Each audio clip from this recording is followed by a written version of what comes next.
Darn me. Oh, there it is. Yeah, I knew I'd got it. I knew I'd got it. Oh, flat.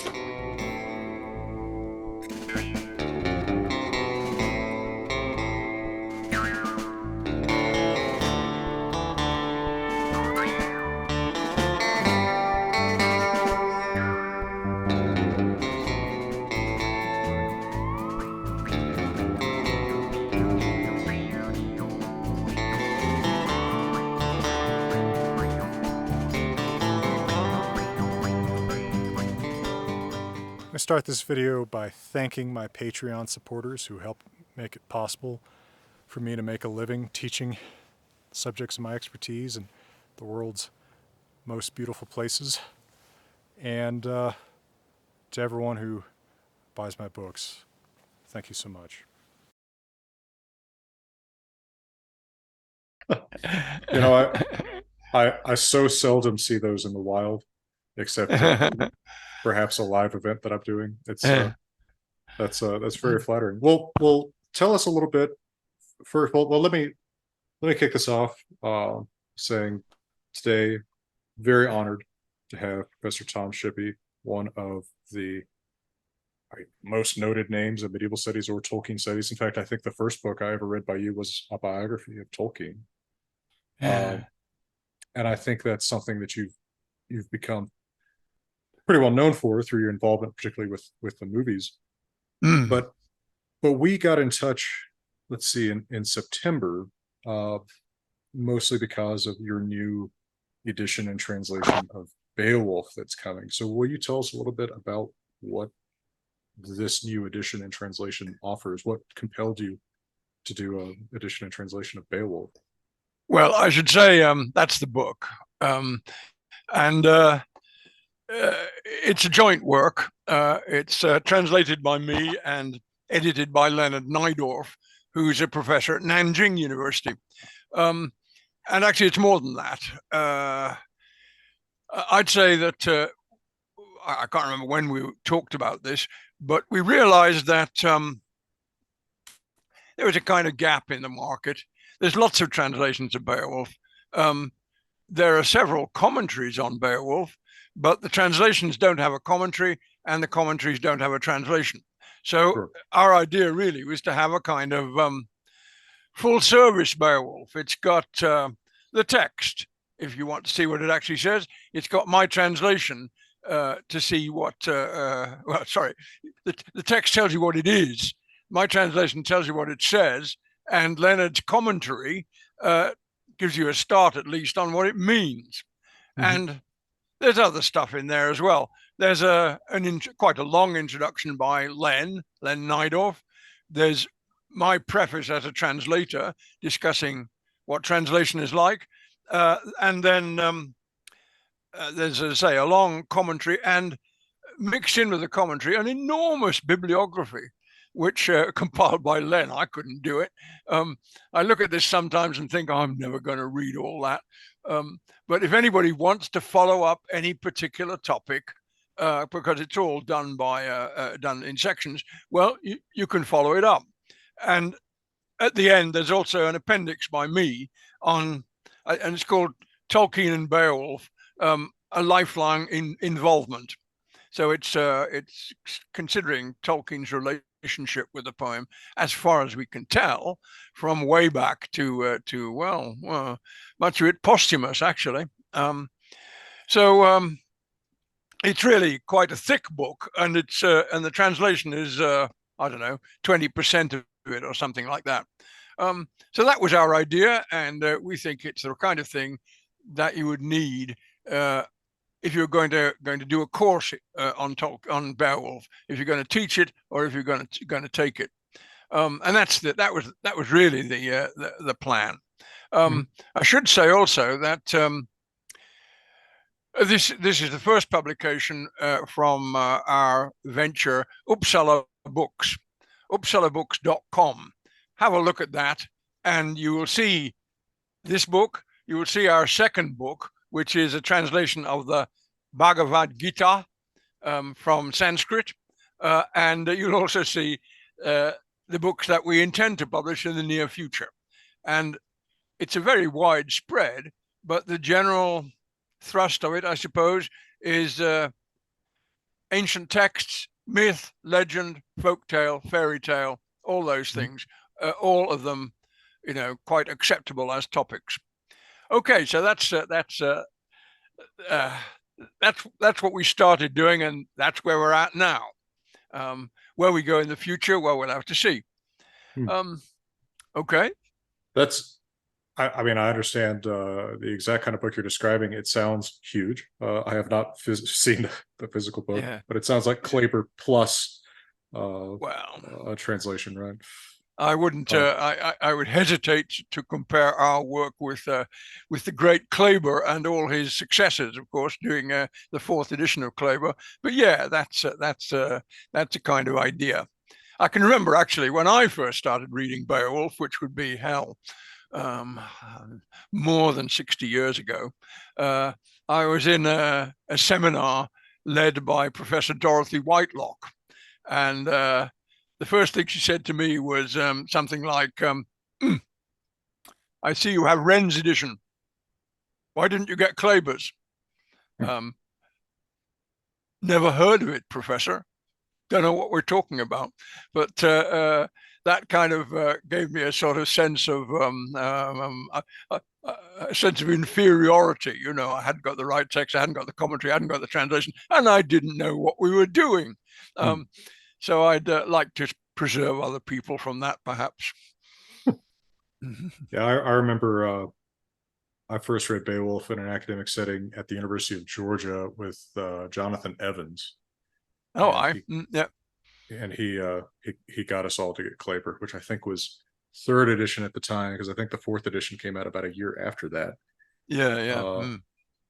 I remember talking with I guess it was 2 of the editors. It was Niles and Falk, who were at Shell in 2008, right around when it came out. Yeah. Beowulf memories.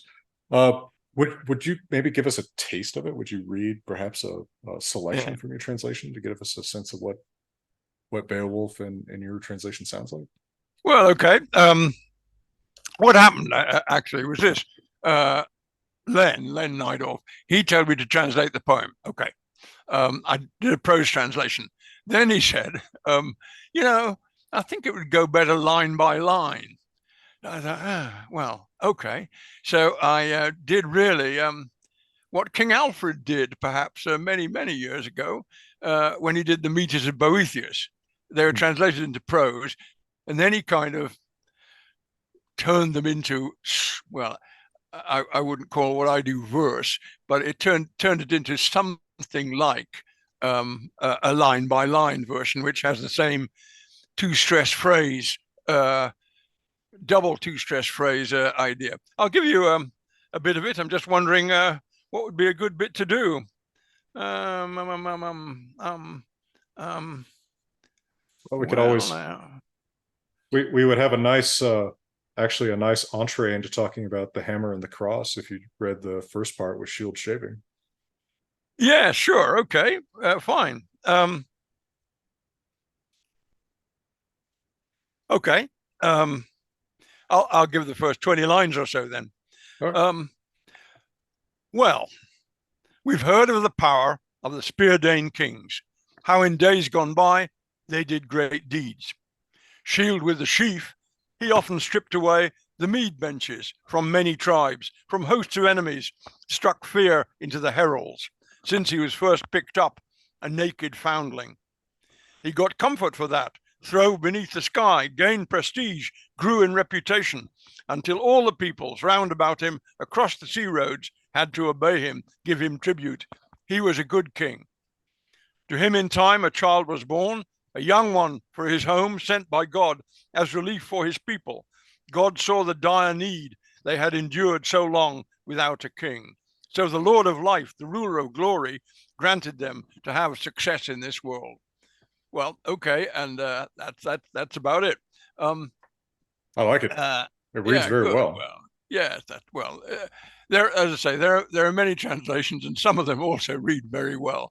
But that was the way we came up with the format that we had. Well, just because there's many translations. I mean, I used to joke that it was illegal to get a PhD in any subject touching Old English and not publish a translation of Beowulf within 20 years. Yes. Right. I mean, there are a lot out there for sure. Out there. But- In fact, that when we first started, Len put this to me. I said, "What, another translation of Beowulf? Surely not." But he twisted my arm, and we thought the way we did. Okay. Well, but the thing is, in spite of how many versions there are, you have a voice and a perspective on this poem from a lifetime of work that people want to hear. I mean, and you've also produced something that to my ears sounds very rhythmic, which I like a lot. So congratulations on it. And this is in fact published now. We can get this today. Yes, it's now out. Yep. Awesome. US and UK. Yes, that's right. US and UK. And indeed, I think generally, I think on the Uppsala Books website, you will see something which is geosensitive. In other words, if you look at it from Canada, it will tell you what the score is in Canada, etc. Nice. Well, so I'm going to pivot to something I've wanted to ask you about since high school. Okay. Which is the hammer and the cross. Yep.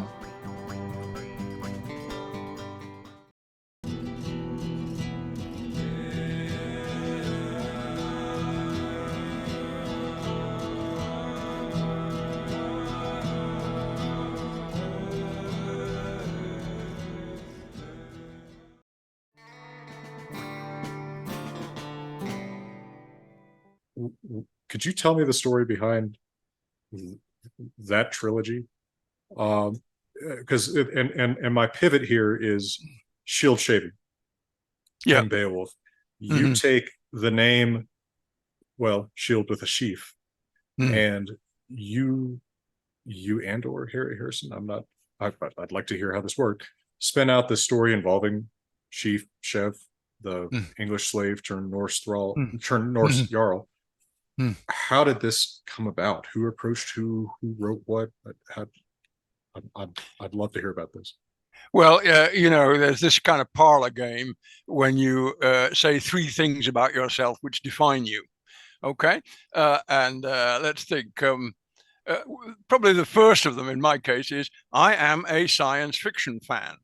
Okay. I have been a science fiction fan since 1957, and I have never stopped. Look at what's behind me. Rank on rank of old science fiction magazines, and that's not even a tenth of it. I need a bigger house, actually. Anyway, so I'm a science fiction fan. Long ago, when I can't even remember when, I met Harry Harrison, who was, and he's died now, the late Harry Harrison, who was a very popular and well-published science fiction author. And I don't know how we got talking about this, but actually I do know now, that comes back to me. Harry and I first collaborated on his Eden trilogy, which is about dinosaurs, really. I've read it. Yeah, good. I didn't know you had been involved in that too. Well, that's right. And what I did in that was sort out the language business for him. Okay. But as time went on and this trilogy expanded, I started taking a more proactive role in it. And it is, in a way, a kind of alternative history story. If things had happened differently, what would it be like? And we must have started talking. Yeah, in fact, I think I can get the thread here. Harry was two things. I think if he had three things to say, one would be, I am deeply fascinated by complex machinery. And two would be, I hate all forms of religion. So we must have talked about this. And what has quite often struck me and other people is that the Northwestern world was rather slow getting organized technologically. We could have done a lot more than we did a lot earlier. And what held us back? Well, one theory is that it was the technophobe element in Christianity. Let me ask you a question. What was the job of Jesus's father? Carpenter. No, Maybe. we don't know that. Okay. The word in Greek, I think I have it right, is teknon. And this Okay. is very well translated into Old English as right. A right. Now, you can be a Cartwright, you can be a Wainwright, you can be a wheelwright. I'm sure there are other things you can be.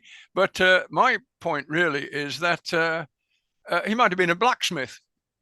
Okay. But in, shall we say, monastic thinking, wood is natural, is good. Iron is artificial, is bad. It's okay to be a carpenter, but blacksmith, well, there's something fishy about that. So that was, shall we say, a very small sign of a kind of deeply felt bias. So that technophobia we felt had held people back from things that they could have done. So there we are. We have a good idea here. We have a religion which sets itself up in opposition to Christianity, which is technophile, not technophobe. And how is that going to work out? And we decided, of course, that we would make the religion a Norse religion, not an English religion. But of course, the two sides were deeply involved with each other. I think that's one chunk of it. The idea of technology and religion. And I think the other thing, which you'll appreciate, is the poem Rígstula. Mm-hmm. And what are the sections of Rígstula? Well, I mean, he fathers Thrall, Carl, and Jarl, right? Exactly. The three successive classes of Norse society. And then we have a kind of coda which brings in Konar Unger, right. Young Kon, or Konung, king. So we go from thrall to Carl to Jarl to king. And I actually, by this stage, carried away with things, added emperor to the string. But that gave us a kind of frame, starting off as with Chef, the hero, starting off as a slave and working his way up through the kind of ranks. So that was two ideas we had, and then in a way, working the story out isn't too hard once you've figured that out. So that was how it went. The first book takes us through to, hang on, yeah, it takes you to Jarl, and then we have the king, and then we eventually have king and emperor. Right, the Hammer of the Cross followed by One King's Way, and then King. Yeah, that's right. Yeah. Not a terribly good title, One King's Way, because it sounds like a street address. But of course that was a kind of translation on my part. Einriksgauta, the One King's Way. But it was a sort of circle, like the One King's Way in Swedish society. The Swedish prospective king had to make a circuit, and so we have Chef doing the same kind of thing on a much larger scale. Yeah, it was good because it was a collaboration, you know. If I got stuck, Harry would come in, and when Harry got stuck, then I would take over, and I guess I became more and more proactive. Following on from the dinosaur trilogy, it was the same with this trilogy. I wrote more and more of it as time went by. Harry wasn't too well either. That was an issue. So that was all very enjoyable, and it's a pity we couldn't do another one. But there we are. And this was in the 80s, right? Mid to late 80s. Was that correct? I can never remember, but let's think. Yes, I was certainly writing it before I left Leeds for America, which is in 1993. So I was still writing it, though, when I was in St. Louis, because I remember we had a crisis. You know, we got a contract, we got a delivery date, we got deadlines, and we were way behind time. That was the year I had to cancel Kalamazoo and lock myself up and just try and write, 3,000 words a day. Let's get this done. So yes, yeah. Well, so what, I don't know if this is meaningful for the way you collaborated, but what percentage of the books then is you, or are there particular parts that, like, now that you've mentioned that you were involved in West of Eden, there are things I can certainly see would almost certainly be you. Like, for example, I remember the dinosaur language was very nouny, right? Yeah. I actually, like, I would always kind of love the the dinosaur insults, creature of ignorance, That's like, right. instead of just like stupid, right?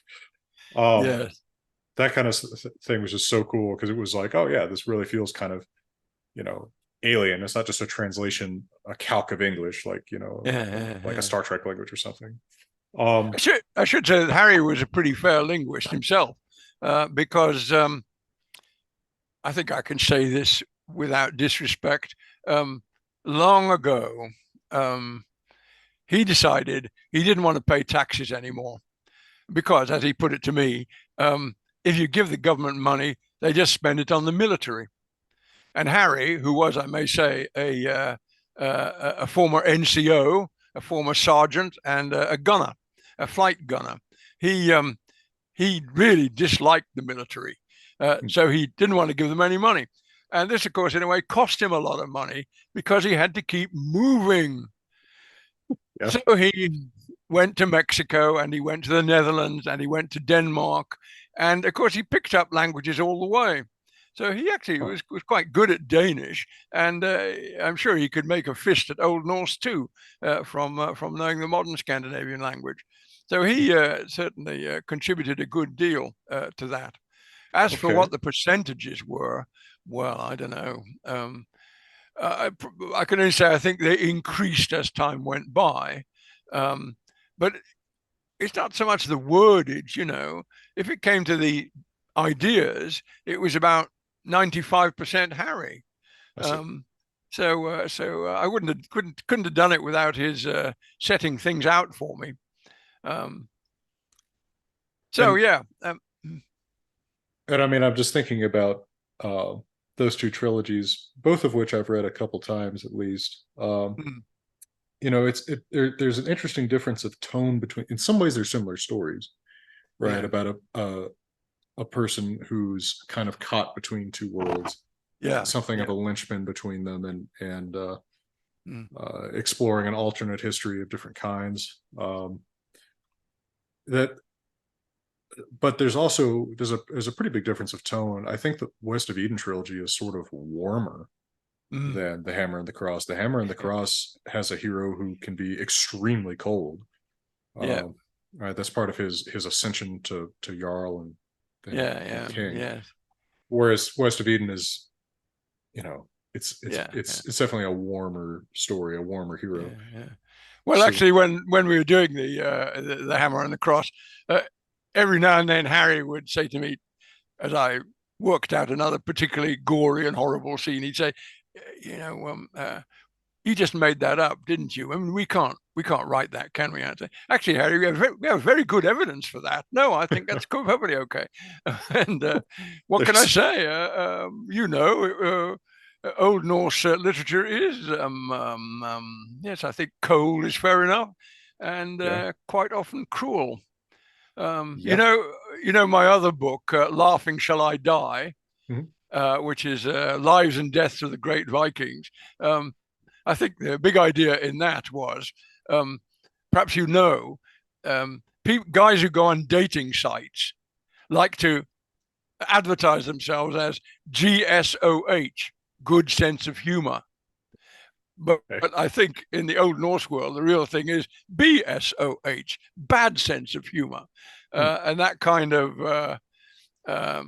well, what should I say? Uh, Gallows humor runs through the whole literature, I think. And people shy away from it. Um, I think actually academics, well, a lot of them now writing on Old Norse don't like sagas.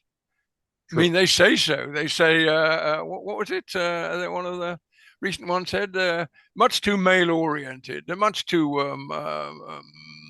competitive, dis, displeasing. Um, no, that's not quite the right word, but this kind of faint horror. And I don't share that, actually. I think I'm very familiar with bad sense of humor. I have it myself. Oh, sure. I have it about dating sites, right? I mean, yeah. I did a talk, not one of my recorded talks, if anybody's looking for it, but I did a talk where I said something about how, you know, we have different technologies for different things, right? We have cars to get us places. We have screwdrivers to assemble things. We have dating sites to drop atom bombs on our self-esteem, you know. But yeah. that's, at least that's my experience. Yes. Yeah. Well, I say going back to bad sense of humor, I remember very well being carried off a sports field with my left leg basically shattered and the foot, you know, at 90 degrees to the leg. And my mates were clustered around me, all laughing their heads off and doing their best to make extremely inapposite and unhelpful jokes about, you know, something, offering me half price for my ticket to the dance that night and things like that. And I did my best to reply. I mean, that's what you're supposed to do, isn't it? If you can't take a joke, you shouldn't be playing the game. Yeah, that's a pretty good joke, actually. I thought so, yes. I mean, you've only got the one foot, right? Well, but you're right. The sagas are absolutely full of that. Gretchen saga. You know, I see the broad-bladed spears are now in fashion. It's often easy to imagine an Arnold Schwarzenegger voice saying these things, right? Yeah. I see the broad-bladed spears are now in fashion, or something like that. Or I don't know if he's home, but his spear is certainly home. That kind of thing. They're just full of that really laconic sense of humor. Laughing Shall I Die, that's about 5 years ago, right? Is that about right? Sorry, what was yes, that's right. Came out about 5 years ago. Yeah. That's what I thought. But well worth checking out. So is the Hammer and the Cross trilogy, although as I've mentioned, and as we've made very clear, the Hammer and the Cross contains a fair amount of cruelty and torture, so be aware of that. But of course, it's, I think, the best fictional immersion in the Norse world. And of course, a lot of that is due to it being written by someone who knows it well. And one of the most fun things about it also is that as someone who knows the language as well, I think you have a really realistic portrayal of English and Norse linguistic interactions, of how it sounds to each one. Like, it's not an immediate recognition and understanding, but as Chef, when he's working for Thorfinn for the first time, thinks to himself in the story, it's like it's an accent you slowly get the hang of. You're not relearning it from the from ground zero, from step one. And I think that's probably about right. And also a pretty realistic portrayal of I think how many people in the Norse camp would actually understand Old English vis-a-vis how many Englishmen would understand Old Norse, because of course a lot of the Norse are going to have English moms. Yes, that's right. I thought that made a lot of sense.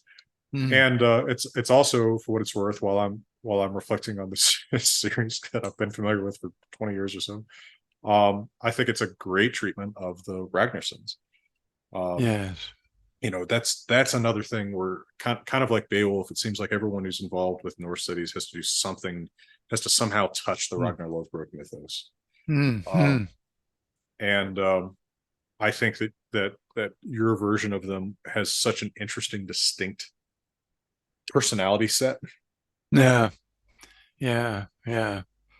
Well, I think one other advantage I had, and it's really that I know the area, I know the country.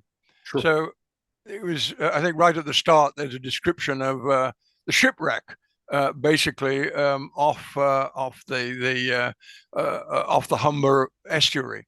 Well, you know, I could see that very clearly in my eye, and I could see how it could be bloody dangerous.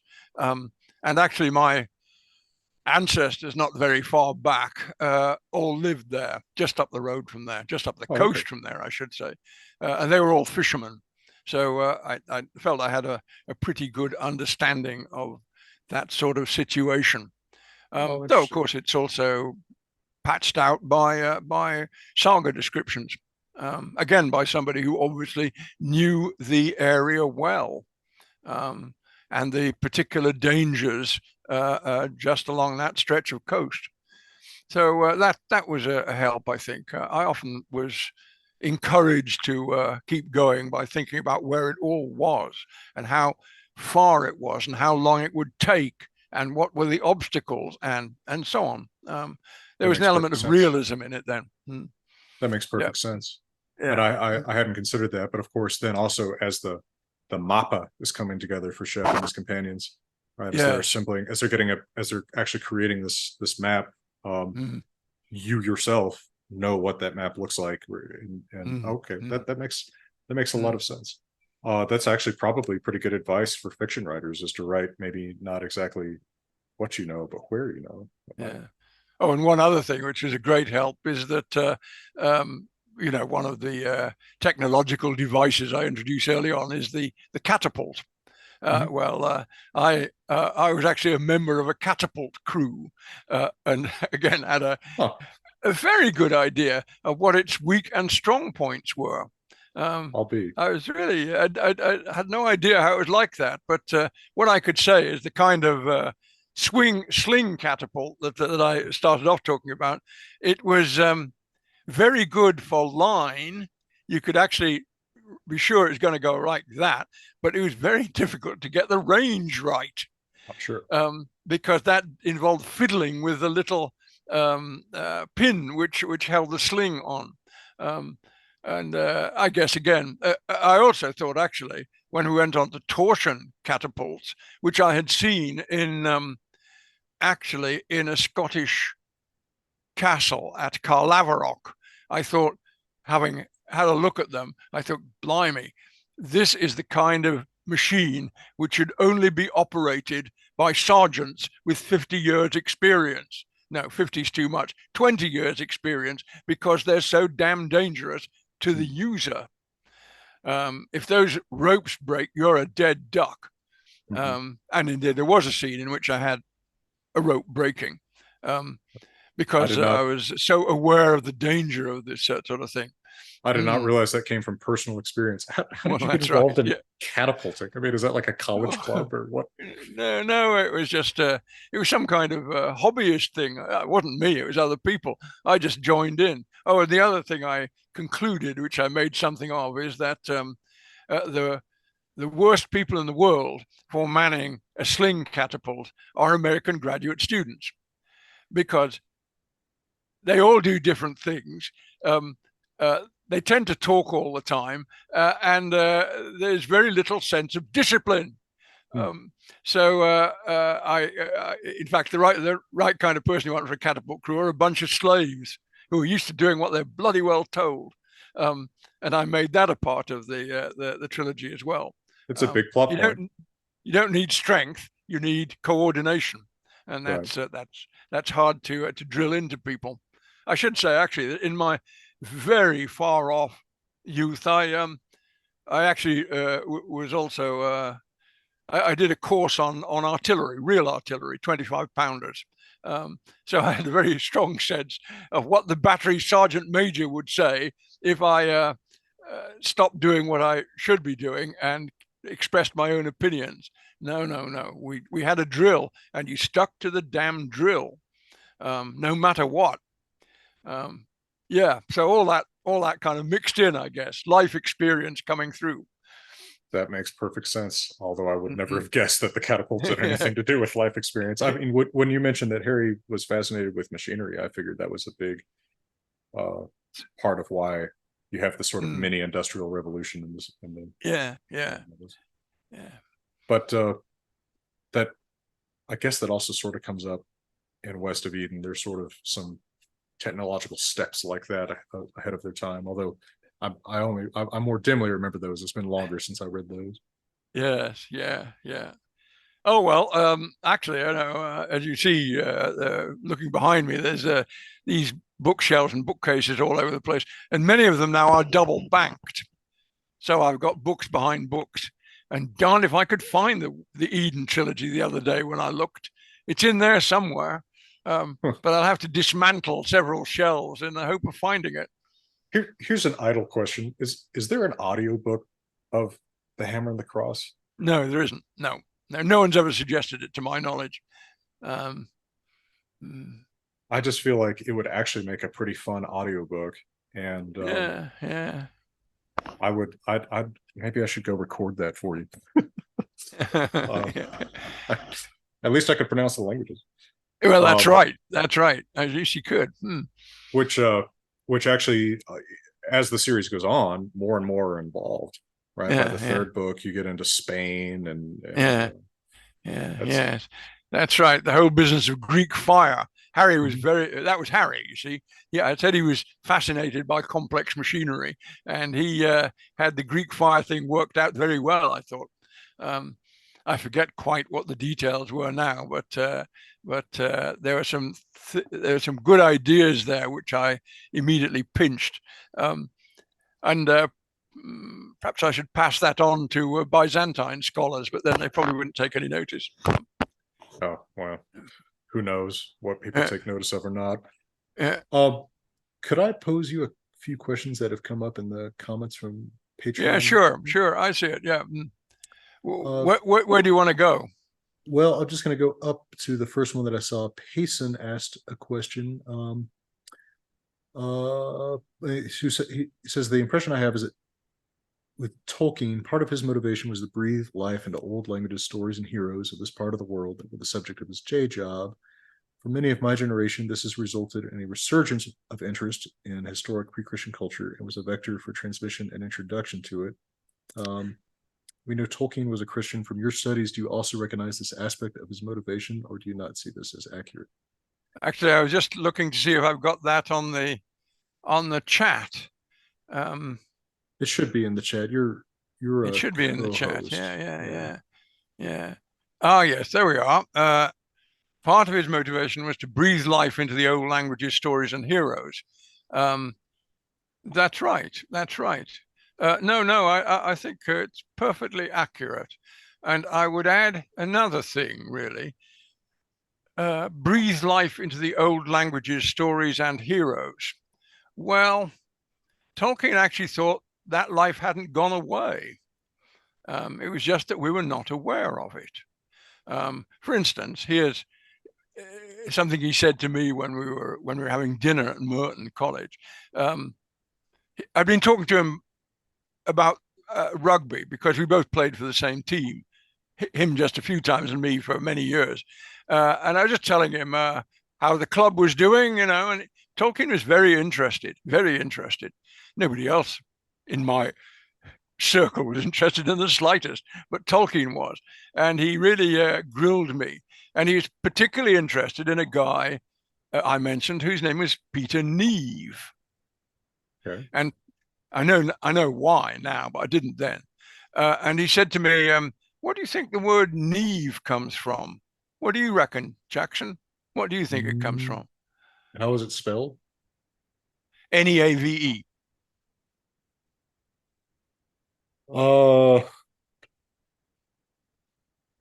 I mean, based on that, if I were trying to get it, if it's English, it could go back to Germanic Nauv, N-A-U, Greek B, but I can't think what that would be off the top of my head. Well, could I be a said to place him, name. But if yes. but is it related to, I mean, I almost wonder if it's related to a phase of the moon or something. I mean, there's all these obscure N roots that relate to moon phases. Yeah. Well, what I said was, well, maybe it's a nickname. Maybe it's a nickname derived from Old Norse Hnevi, fist. Okay. And Tolkien said, yes, which of course meant no. And he said, well, it could also be derived from the hero name Hnaf, who of course figures in the Finnsburg story. And then he said, what about Hinksey, which is near Oxford? And I said, well, that's obvious, isn't it? It's Hengestasy, which means the Stallions Island. And he said, yes, which meant no. And he said, but it could also be the personal name, Hengist, in which case it's Hengist Island.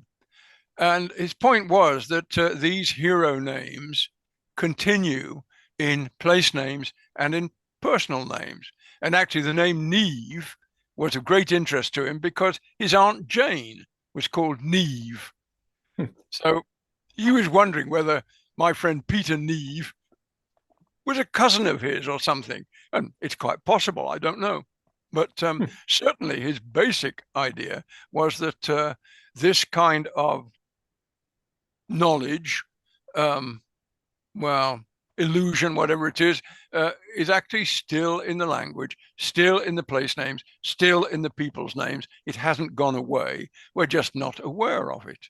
So breathing life into it, I think it's kind of, well, it's resuscitating in some way or other. But he thought also it wasn't just the names, it was the attitudes. He thought that many things were really quite familiar, and I agreed with him. Many things are quite familiar.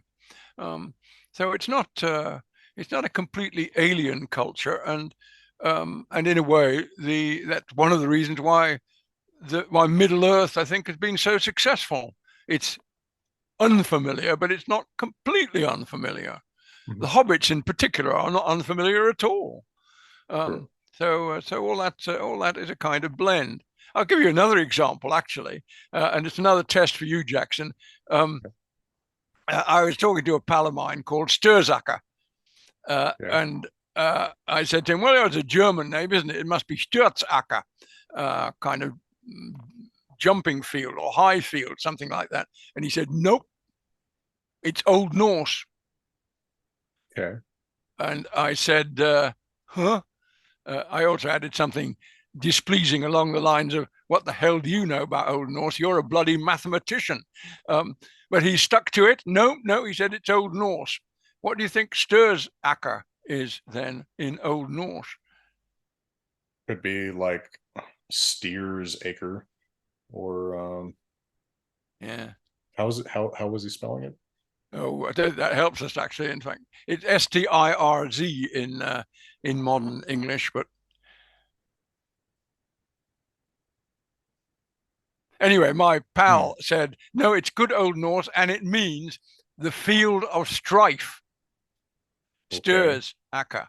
And I said again, how do you make that out? Where do you get that from? And he looked at me with great kind of triumph, and he said, Tolkien told me.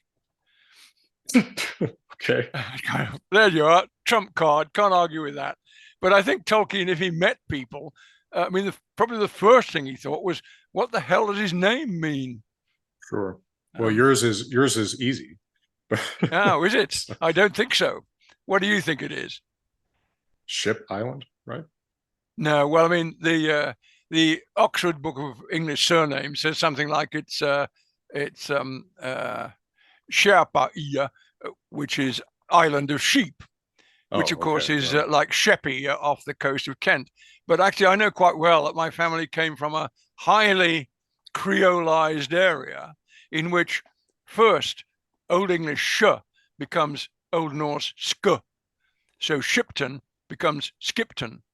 Yeah, well, that's very familiar. But the other thing, not so familiar, is that English h becomes is influenced by Old Norse to become sh, so that Hipton becomes Shipton. And actually, you can see what it is. It's a kind of falling diphthong. Herpa iya becomes mixed with a rising diphthong, hyopa iya, and possibly also with Old Norse, hyo and shyo, which gives us the word she, incidentally. So actually, I think that the family name was originally Hippie, which means the island where the rose hips grow. That's actually a very cool origin for the name. I mean, the sound change you're talking about, I think about, Hjaltland versus Shetland, right? Yeah, that's right. Yeah. There are a few examples like that. Actually, the Swiss professor Eugen Diet, who was based in Leeds for a while, decided to settle this, And he went out to the North Yorkshire countryside and approached an old farmer who had lived there all his life and never lived anywhere else. So he got a pure dialect. And he said to him with his strong Swiss German accent, "Tell me, my man, what you call the berries that grow on the rose bushes once the flowers have fallen." And the farmer looked at him, I'm told, with intense suspicion, as you would. I mean, what the hell is he talking about? Anyway, and after a bit, he said thoughtfully, "Well, some call him one thing and some call him another. But as for me, I call him," and he whipped out his notebook, "I call him dog snoots." Dog snoots. Dog snoots. Okay, so there the matter rests. We do not know whether hips in the old dialect were called hips or ships, but well, there we are. So there we are. But that's my view, and I'd have been very happy to discuss it with Tolkien, who I'm sure would have liked the puzzle element. Oh, absolutely. Yeah, yeah. Obviously I didn't know him, but my sort of mental image of his personality, if that makes sense, is maybe something along the lines of Anatoly Lieberman. Yeah. Is that a fair comparison? I mean, Well, I think so, yes. But of course, when he's very old. I mean, he didn't live more than a few weeks after that, which is a pity. But just when I was getting to know him, but I think I can only say that, as he said himself, he was a kind of hobbit. He liked to talk about, little matters. He liked to gossip, and I think me telling him about the rugby team and the new pitch and all that kind of thing, and the teams we played against, that reminded him of his youth, and so he liked that. Yeah, I liked him very much, actually. I mean, he was a nice old man. I'm sure he was a nice young man too. Well, I very much enjoyed your biography of him, which I actually read before I had ever read seriously any of his works. Yeah. So that was an interesting thing to go into reading him informed by.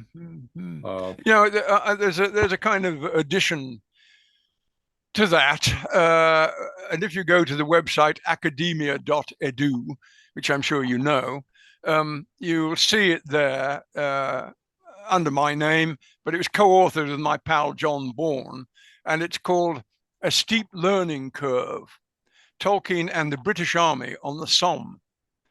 And I think that seriously corrects the wrong impressions created by, well, Humphrey Carpenter to start with.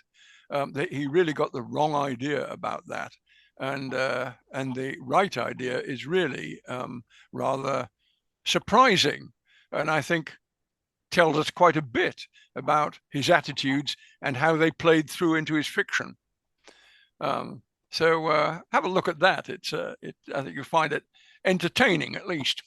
All right. Let me take another question here. Getting into Beowulf again. Cameron asked, "Is the name Beowulf itself a kenning? Right? Is it Beowulf?" Well. This, of course, is disputed, like everything else to do with Beowulf. But I think many people, including Tolkien, thought it was a kenning, and it means the wolf of the bees, the buzzy bees.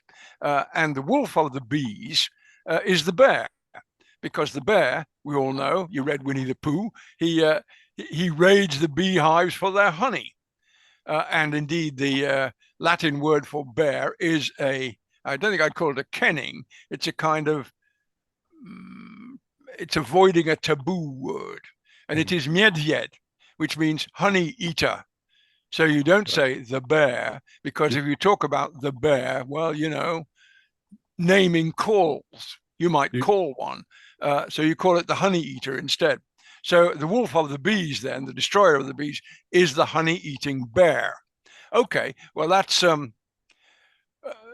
there's a strong argument for that, because, of course, Beowulf is rather like a bear, isn't he?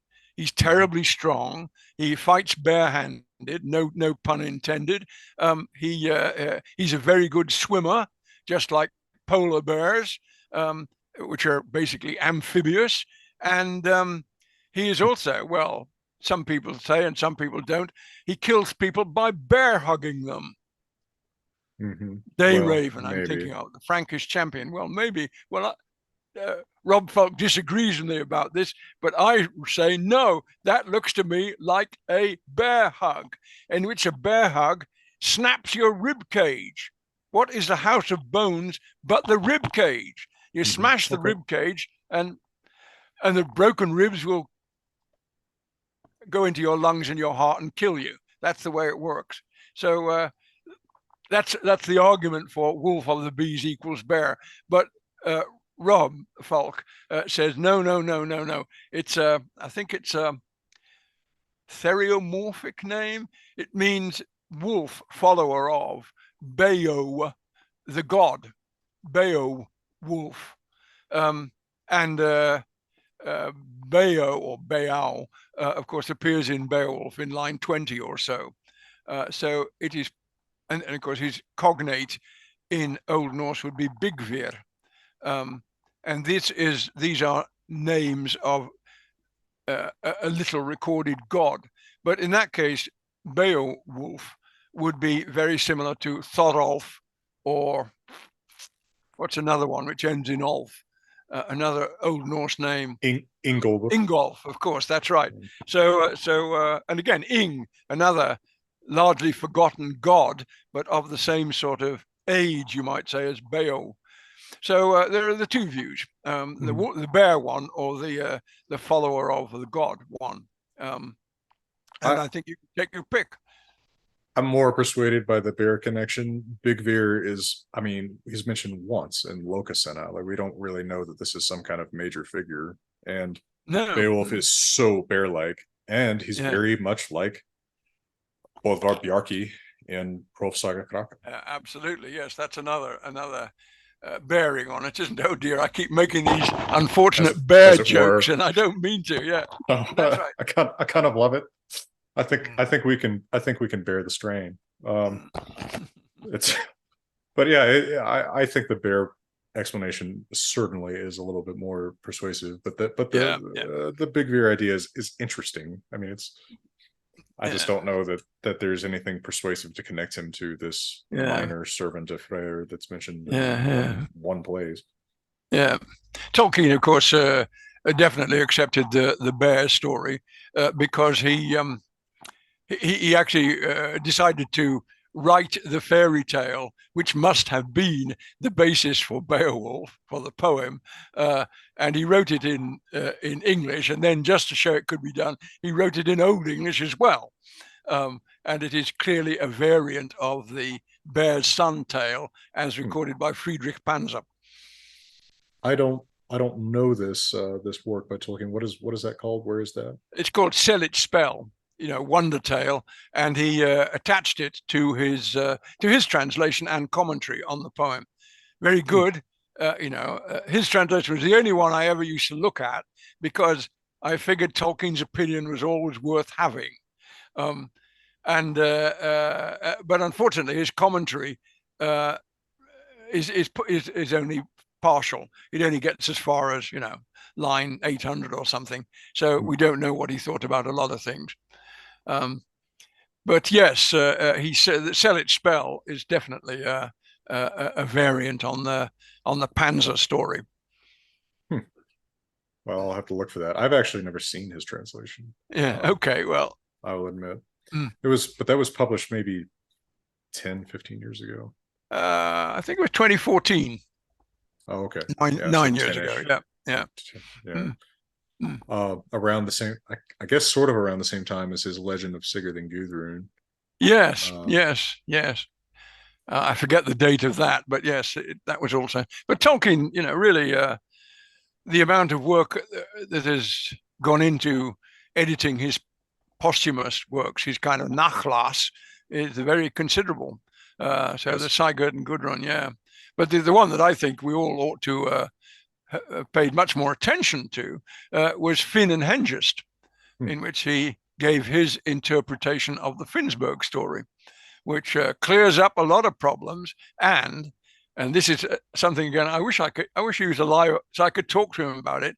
It also fits very well with modern archaeology. I got another book actually, which is called Beowulf and the North Before the Vikings, in which I argue that Beowulf gives us rather a good picture of the historical situation in the early 6th century, which of course is when we could identify the setting of the poem as that. But there's been a lot of archaeology. And one thing I've got to say is I was very obliged to a number of Scandinavian archaeologists who told me all kinds of things and sent me off prints and whatnot, which I would never have seen otherwise. And it made me really pretty convinced that that there was a core of information in the historical sections of Beowulf. I mean, I suspect so. I think that it speaks to a curious, almost forgotten chapter of English history where there is still some contact with the North before the Viking invasions. Yeah. These are distinct cultures, but still related cultures that are still in some kind of contact some way or another, maybe with migration still happening at some one of the things that Tolkien said, which I thought was very astute, was he said he thought that the really original thing and the really striking thing about Beowulf was the way that the poet had picked a particular era, a particular quarter century to set it in, which the way I put it is this was the era just before, for Scandinavia, the roof fell in, because the 530s are described by Franz Herskend, the professor of archaeology at Uppsala. He says he called it the cold decade, when there was a Fimble winter, and half the population of Scandinavia died of starvation. And at the same time, they had a whole string of disasters. One of them being, of course, the Higelac expedition, which went down. Well, all that makes, in a way, very good sense, and has not, I think, been fully appreciated, partly because of Tolkien. He told everyone back in 1936 that you've got to stop regarding it as a historical document, and they've all swallowed it blindly. But he didn't mean it. He didn't mean it. He thought it was very important as a historical document. It was just not the kind of historical document that his German colleagues were trying to invent. So there we are. I have not seen that book of yours, and it sounds like something I need to check out, especially by way of informing the Beowulf readings that Simon Roper and I are doing right now. Yeah, we've actually just recently done the Finn and Hengist episode. Yeah. Well, okay. You'll see. I'm not sure how much space I give to the Finnsburg episode, but I guess it's in there somewhere. In fact, I'm sure it is. Okay, that's all right. But I tell you what, again, I was at a conference in Leeds, donkeys years ago, and it was terrible. We went to a session with 3 papers, all of which might as well have been drowned at birth. And at the end of it, I was talking to the guy next to me, who was in fact Franz Herskend, the professor of archaeology. And I said something like, one of the strange things about Beowulf is right at the start when it says that Scyld Scefing took away the mead benches from many tribes. And I suppose that really means you're kind of destroying their halls. And Herskend looked at me and he said, but that's exactly what we're finding. And that's well, I could only say, now I know what he meant. I can see exactly what he meant. And it is an important part of a process of nation building, I guess, where small tribes, Helmings, Wulfings, Brondings, whatever, are taken over by the dominant group, which is the Scyldings. And they are then massed together. And then they start to call themselves Danes, Denner. Do you know? Do you think what do you think Denner means? Um,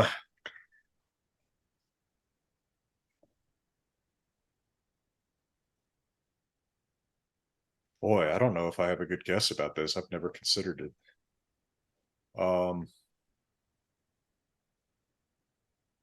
Could just possibly have something to do with clothing, donning clothing. Could be possibly from that. Well, I don't know. It could be, but what I think actually is it means flatlanders.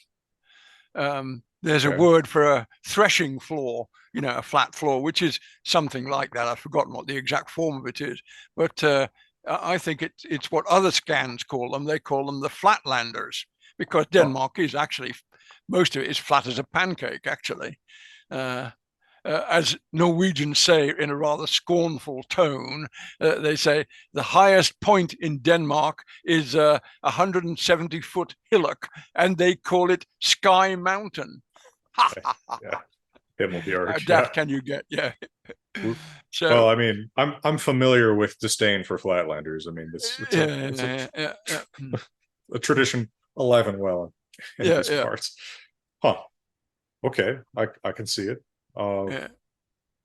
Interesting idea. I had not considered though what it means. Now you've got me wondering what Swede means.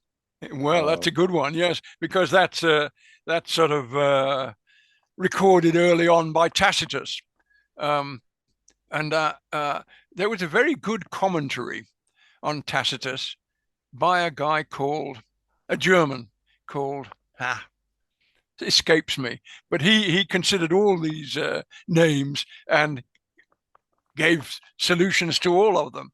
And I thought that was such a good thing to do. They might be wrong, but at least he's having a go. And while he was at it, he also said he thought that the whole thing had suffered from scribal misinterpretation. So, in fact, one of the 7 tribes of which the Engler are one, are the Reudigni. And he said, no, that can't be right. It's not IGN, which is familiar in Latin with words like ignis or benignus. It's actually ING. These are the Reodinger, and it comes from Reodan, to make a clearing. So the Reodingi are the people who live in the assarts of the forest of South Denmark. I thought, yeah, that sounds good to me, but I forget what he decided about the Swedes. I'm sorry, can't remember what he thought. I respect someone who actually goes through and tries to provide some etymologies. You're always going to miss on some of these, but I mean, I have to freeze, right? And you occasionally go in there thinking, gosh, I cannot figure out where this word comes from. And basically anytime I can't figure it out, I go into that book. It's like, oh, well, just says, who knows? Like, you don't even try. Yeah. It's like, great. Thanks to freeze. Yeah. We've taken about an hour of your time. Are you I'm okay. You good? All right. What is it? Yeah, to 8 o'clock. I'm okay. Well, Vicky had asked about Tolkien's translation, and you addressed that. So I'll Should I just run through the questions that I can see? Let's think. The next one on my list is, what do I think about the Henry Treece books? Got one right here. Cool. Okay, so I read them all in my youth, and I didn't have a copy of that, and someone sent me one, so that's fine. Randveig says, I guess this is the time to brag that I won a catapult contest once. Well, I have a catapult. I used to have a catapult, but my wife broke it shooting at squirrels. Doesn't know her own strength, I'm afraid. So I got to buy a new catapult now. That's just a slingshot, whack. For people with ADHD, it would be so helpful. I quite agree. I think actually many of us have many of us professors have often wished we could wake someone up in the back row with a quick whack. But you'd have to be a good shot, wouldn't you? And anyway, you get into trouble. Can't do that kind of thing anymore. I can't believe that in a Zoom meeting of 25 participants, there's 2 people who have used catapults. Well, that's right. Somebody says that Beowulf's genealogy reflects the genealogy of Theoden or Helm Hadderhand. Well, we don't know much about Beowulf's genealogy, so I think I can't go along with that much because the genealogy of Theoden and Helm Hammerhand is worked out in detail in Tolkien's appendix, whereas we only know the names of Tolkien's father, Beowulf's grandfather, Beowulf's, yeah, his father, grandfather, and uncle. That's all we got. So that really doesn't take us very far. Well, now,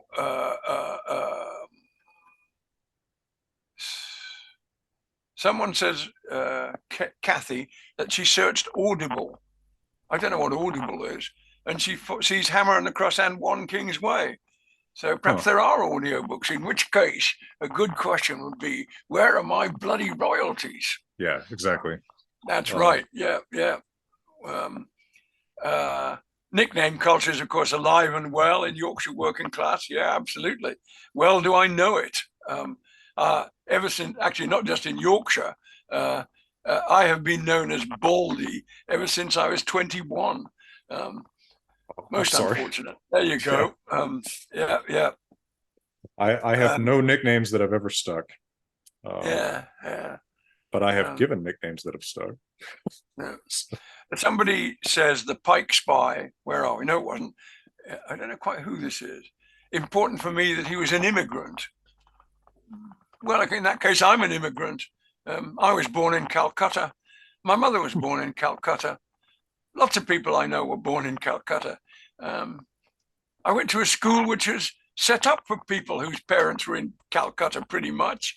It was one of those boarding schools. And as I always say, not a sissy boarding school like Hogwarts, where they go home for holidays, poor little scraps.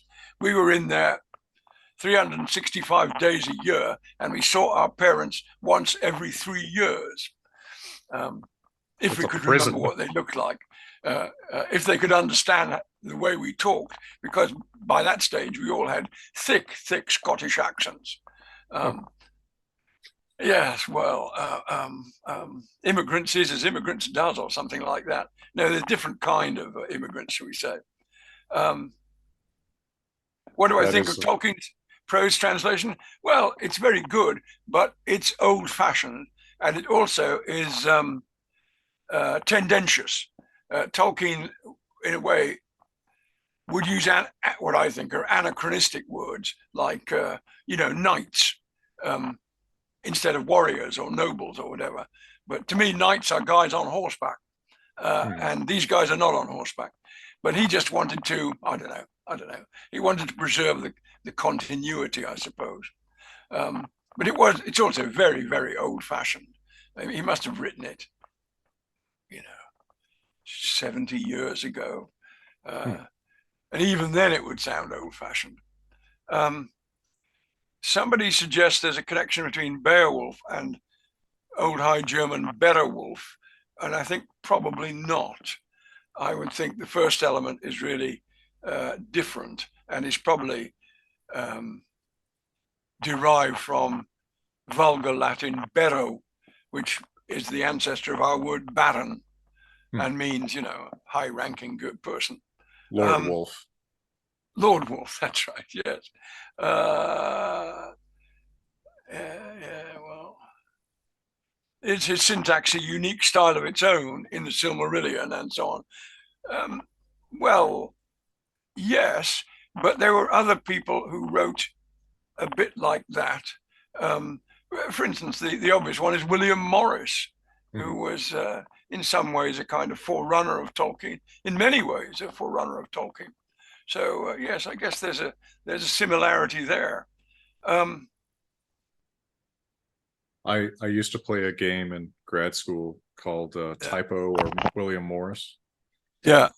And so I would, or a couple of us would play it where we would take some quotes by William Morris and then some quotes we would just make up and try to get you to guess if it was something yeah, someone had that's right. intentionally written or if it was a Yeah, mistake. that's right. Yeah, I'm sure there were other writers like that too. Somebody says the Pike Spy says Wiktionary says Swede is related to a pronoun along the lines of our tribe asterisk swe, as in Old English swesa, which means your own, I suppose. Yeah, could be. So in other words, it means us, we ourselves. Mhm. I think Could be. that's Could a be. reasonably plausible suggestion. Yeah. Yeah. Yeah. We have a third catapult. Oh, fourth catapult user. Um, Where do you find catapults? well, I think we actually need a new vocabulary here because there's big catapults and there's little catapults. Okay. And I guess what I call a catapult, you would call a slingshot. Yeah. Oh, well, okay. I mean, Yeah. I mean, if we're talking about slingshots, like, yeah, that. I mean, I've done that, but that's not what I picture when I hear catapult. No, exactly. Yeah, yeah. Somebody asks about the influence of Sanskrit on comparative philology. Well, I already said, didn't I, that we got the Bhagavad Gita here, which is translated from Sanskrit. But I don't, if there have been any further developments in Sanskrit studies, I haven't heard about them, but then I wouldn't, would I? I just have no contact with anyone who works on Sanskrit. Of course, because I was born in Calcutta, of a mother born in Calcutta, English is not my first language. It's about my third. My first language was Nepali, which I spoke with my ayah, and which no one else could understand.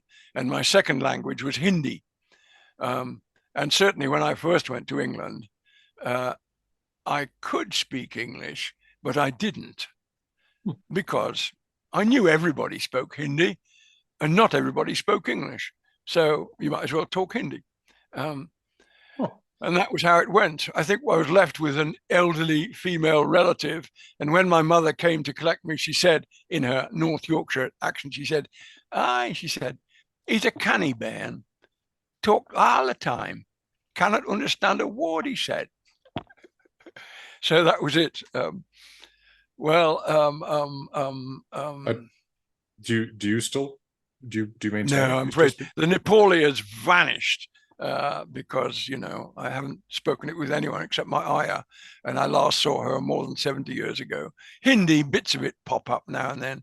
I'm actually having a lot of trouble with my teeth, and the dentist is called Dr. Rahman, and I found myself saying, you say, which tooth was it? And I'd say, Ikya, this one, Isiwasti, that way. But I didn't mean to; it just popped up. But not much, really. No, I couldn't frame more than a sentence or two. I think in Hindi now. Pity. Do you understand it when you hear? Not really. No. I think it wouldn't. Well, if things had gone the way they were supposed to, which they didn't, I would have done what my mother did. Born in India, sent back to boarding school. On leaving boarding school, went back to India, picked up the language again. And picking up a language that you knew in childhood when you are a teenager is quite easy. And that's probably what I was expected to do, but things didn't work out that way. And as far as I'm concerned, a jolly good job too. People often say, "Oh, the English, they have this nostalgia for empire." Are you crazy? Nostalgia, sunstroke, heat stroke, rabid dog, snake bite, leeches, crocodiles. No thanks. I remember all that quite clearly, and I was only little, so no, I didn't want to do any of that, and I'm very glad I didn't. So there we are. And now, who is the translation of the who's the translator of the Bhagavad Gita with Uppsala Books? It's two people. One is a professor, I think an American professor called William Wharton, and the other is Tasani Sinsakul, who I think they're both professors at a university in Thailand. Okay. So I'm not sure what Tassanese native language would be. I'm very interested to see what more comes out of Uppsala books. Leonard was talking to me a little bit about it too, and how they were looking for new projects. Yeah. How Yes. Well, that's right. We are looking for new projects. The next one on our list, I think, is my old friend Andrew Breeze, who is writing a book about the historical King Arthur. And you might say, well, we've had that before, but Andrew Breeze is a professor of Celtic philology. And so he understands the languages, he understands the old forms of the languages, he understands what the names mean, and he understands what the place names mean. And I don't think any of the previous commentators on the historical Arthur know anything about that at all. Well, that should be really so interesting. I think that's going to be the last bloody word on the subject, actually. Well, it won't be, of course, because somebody will immediately argue with it. But I think it should be the last word on the subject, and I look forward to that one. I'll really look forward to that. Yeah. I mean, you talk about something that just has tons of historical dross and pseudo historical dross and modern spins and whatever attached to it. I mean, Arthur. Yeah. But there's a fascinating historical core or pseudo semi historical core to that. Yeah. At any rate, medieval literary core to it. That's I'll look forward to that. Yeah. Okay, and there's other projects going, and say we're looking for more. I should actually also say, because my colleague Len Nidoff tells me I've got to say this. He says, first, Len, I'm doing what I'm told, right? First, I should encourage people enthusiastically to go buy the book and remind them it's on, what did I say, uppsalabooks.com. And another thing, follow us on the hashtag @UppsalaBooks, which you will find on Twitter and Instagram and Facebook and YouTube and goodness knows what else. Len is very insistent on the value of social media, which is a pity because I have almost no idea of any of it. I have never sent a tweet in my life. And some of the others I've never even been, well, I don't know. Anyway, that's what he said. @UppsalaBooks, follow it on social media of all kinds. And you'll see what's going on and what will be coming out in future. Excellent. Join the conversation, as they say. Well, we will all do that, and I think you've already made some book sales here, judging from some comments that I saw. Well, I hope so. Yeah. Sort of fascinating to hear we sit talking about ancient texts like this on Zoom. You know, I'll put this on YouTube. I mean, it's so bizarre that I make some semblance of a living from talking about this stuff on YouTube. You know? Incidentally, I have to correct somebody here. Payson says Tolkien being an immigrant means he had a view on English culture not rooted in a particular local region. Definitely not. That is not the case. Tolkien was deeply attached to the West Midlands.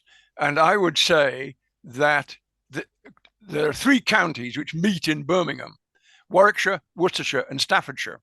And as far as Tolkien was concerned, those were the West Midlands, together with the 2 to the immediate west of them, Shropshire and Herefordshire. And he very firmly thought that he himself, by ancestry, was a product of Worcestershire. So he was very, very clear about being rooted in a particular local region. Actually, one thing I regret is that Tolkien never wrote a monograph on the medieval literature of the West Midlands, which I think he was perfectly suited to do. And another thing I wish I had been able to tell him is that when he said that Sir Gawain and the Green Knight was probably written in Cheshire, I should say no. We now know much more about dialect than we did, and it is quite clear that he comes from North Staffordshire. And there are various developments from that, which I would also argue for. But I think he'd have been pleased to know that the Gawain poet came from Staffordshire, and William Langland of Piers Plowman certainly came from Worcestershire, and there was some famous poet who came from Warwickshire, but I rather lost count of him. Who was that? Later fellow, not really medieval at all. But I think he knew quite a lot about medieval studies, actually. Shakestaff or something like that. Oh, I is think that? he could have been. I think he could have been good, if he just. But he went Oh, I see. commercial, didn't he? Went off You to put a London. commercial. Never heard any more of him. Pity about that. You're playing with those of us such as myself who don't know these English localities very well. Yeah, yeah, Uh, yeah, but I mean, you yourself are fairly rooted in play. I mean, not they say people are somewheres or they're anywheres. Um, as much as you've moved around, it seems like you have taken a lot of notice of the places that you've been in your life, right? I mean, yeah. Well, you strike me as a somewhere. Um, yeah, it's yes, and I'm sort of fascinated to look back at the hammer and the cross and look for uh, that local awareness. yeah, Um, yeah, that's something that I yeah. myself have, right? I mean, like I'm Yeah. very much a somewhere, um, although not that Well, kind of actually, no, Jackson, where exactly are you now? Colorado. Yeah. Did you say southwest of Denver? Yeah, yeah, Yeah. Okay. But where do you come from? I mean, where do your south family? southwest of So, Denver. oh, Yeah, this area. yeah, yeah. Okay.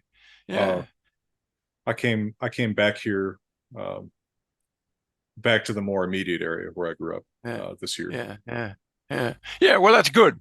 Um, yes. Yes, I feel rather isolated down here in Dorset, which is in the south of England. Um, but then when you're 80, you get isolated, I'm afraid, because the Hmm. guys you knew are mostly dead. Uh, I kind of wish I had settled in Birmingham, but then a lot of the guys I knew best are dead. Still, I'd always be welcome at the rugby club.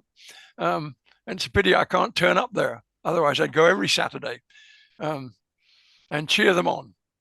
Yeah, Um, I don't mean to be, I don't know, flippant or something because it sounds bizarre being 38 and saying this, but I mean, like as I've gotten older, like yeah, that those roots have meant more to me. I mean, some of my friends are dead too, and they're buried here, right? So I mean, there's still something about uh somewhere that you have places to show up and feel welcome. I mean, that has made more of a difference to me as I've gotten older, uh, yeah, yes. quite a bit. Uh, something Mm, about familiar ways of talking and being, I think, also yeah. makes a difference too. Mm, Uh, mm, like even now, I feel like I'd have a fairly hard time getting used to someone to somewhere too different. yeah, yeah. Oh well, what can That we got say? melancholy. That's just you said it, didn't you? Old age ain't no peach either. Um, or what somebody else said, growing old isn't for wimps. Um, Yeah, so we just have to suck it up, I think.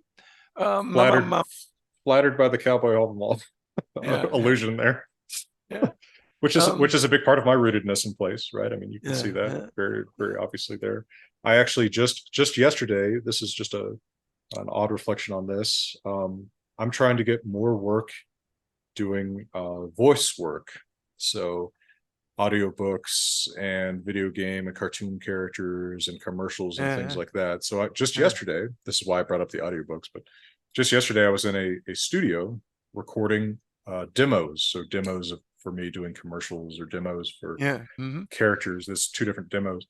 And they kept bringing out scripts and we were digging into scripts and things and just said, it's uh, they, they said you're somehow your best work is the stuff that's really like local.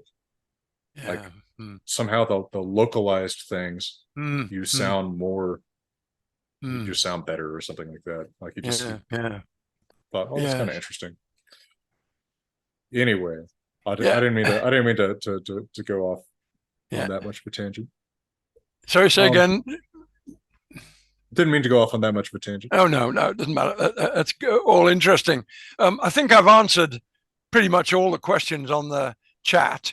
There's something about Robin Hood, and actually we can identify Robin Hood quite closely now. I mean, the area, but I have forgotten the argument. But in the earliest Robin Hood text, there is a place name which can be identified, Oh, and really? which seems, in fact, a very likely spot, uh, basically for ambushing people. It's an ambush site on the Great North Road, and that's no doubt where Robin Hood stuck up any churchmen who happened to be passing by. I'm sorry, I can't remember the exact name of the place. It's somewhere near Wakefield. Yep. I've always found it kind of cool to reflect that Robin Hood could have been an Old Norse speaker, given the part of England that he was from and the age. Well, could he now?